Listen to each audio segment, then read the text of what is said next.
Hey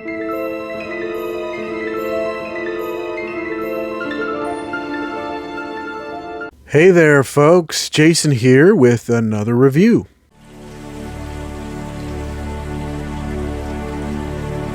What's up, guys? Jason here to talk about episode 4 of The Lord of the Rings, The Rings of Power. I'm going to be talking some spoilers, so if you haven't watched this week's episode of Rings of Power, head over to Amazon Prime Video, check it out. If you have already seen it, or if spoilers don't matter, you've been warned. I'm going to get into the video. This series just keeps getting better and better with each episode. I mean, it's building towards something, so that just makes each episode more and more, interesting in terms of what is presented in each episode, and this episode is no exception. Building on last week's Mordor twist, Galadriel is more determined than ever to get back to Middle-earth to combat Sauron and the orcs before they complete their master plan of ravaging the Southlands and inevitably turning it into the land we know as Mordor in the Third Age. But she's met with a lot of resistance by the Queen Regent and the people of Numenor. Now, I think it's interesting, the character of the Queen Regent, because she's kind of torn between her duty to the people of Numenor and, of course, the traditions that were carried by her father, the previous king, and the idea that he was, he's like sick and dying, I think was an interesting choice, just because they've been, hinting that he's just kind of become a recluse and he's in the tower. Of course, that was probably could have been anyone's guess that was what that twist was leading to, but I find it interesting nonetheless, because it definitely adds more to the character of the Queen Regent in terms of what she's dealing with.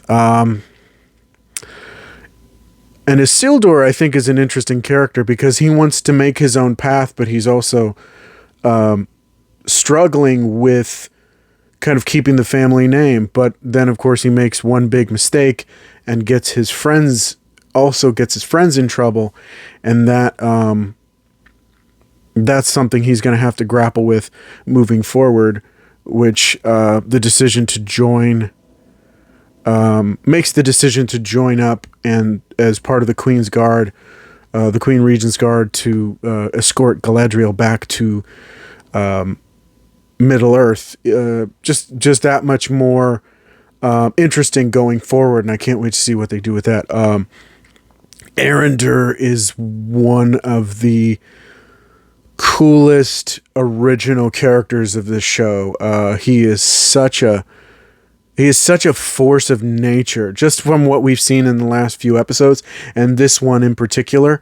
I really, really, really think he's just, he's just that badass elf character that, I don't want to say he fills Legolas's shoes, but he's definitely kind of in the running, at least in terms of second age, a second age character. Going back to Isildur, there's that interesting thing that I noticed kind of just in passing. He's being called out by this voice into out in the sea, whether it's internal or something drawing him.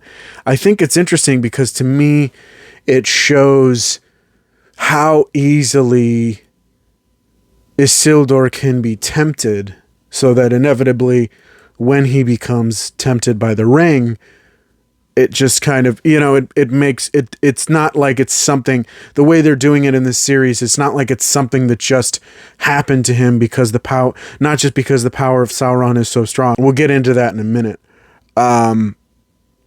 But he's already had this past, history of easily being kind of, I hate to say corrupted, but sure. And Theo, with the sword of Sauron, I think the sword of Sauron's sword in this series is an interesting device just because it's meant to represent the ring prior to the ring being forged. And he's with the innkeeper also being kind of I would say a disciple, possibly a disciple of Sauron. He's going to have an interesting road ahead of him, and definitely a tough one if he continues to use that sword. But the biggest thing that really,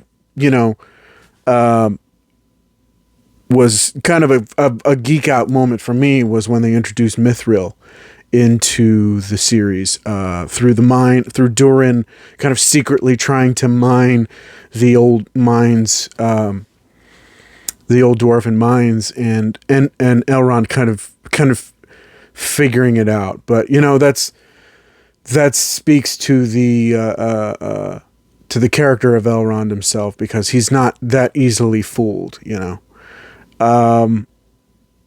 But I thought that little addition was interesting, and just seeing the relationship, the kinship between Elrond and Durin prior to, of course, the relationship between Legolas and Gimli, I thought was very, very, very, very cool. Now, this new character, Adar, I guess, not quite sure still what he is, whether he was an elf that was corrupted by Sauron, or just some kind of elven Auric general.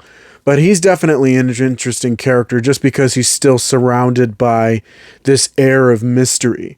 I really can't wait to see how things unfold with all these different these different characters and themes and everything coming in the coming weeks forward. And of course, as we know, there's a 5-season plan for this series. So I really can't, I really really interested to see what the structure and where this series is going, and if it ultimately does lead to, the end of the Second Age.